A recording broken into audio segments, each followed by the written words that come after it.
High, আমাদের আজকের অনুষ্ঠান মহৎ প্রাণের খোঁজে আপনাদের সবাইকে স্বাগত জানাচ্ছি। আমি তারা। এটা আমার প্রথম অনুষ্ঠান আর আমার প্রথম গেস্ট ডাক্তার মাহি। আমরা সবাই তাকে যে নামে চিনি, 5 টাকার ডাক্তার। আচ্ছা, 5 টাকার ভিজিট আপনার জন্য অনেক কম হয়ে যায় না?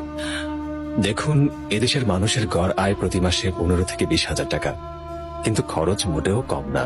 সেইভাবে হিসেব করলে 5 টাকা অনেক। ডক্টর মাহিন, সরকারি হাসপাতালের স্ট্যান্ডার্ড বাড়ানোর জন্য আপনার কাছে কোনো পরিকল্পনা আছে? যে কোনো মন্ত্রী বা প্রধানমন্ত্রী, প্রেসিডেন্ট, গভর্নর, পুলিশ, সেনাবাহিনী, পলিটিশিয়ান সবাই যার যার দায়িত্ব পালন করে।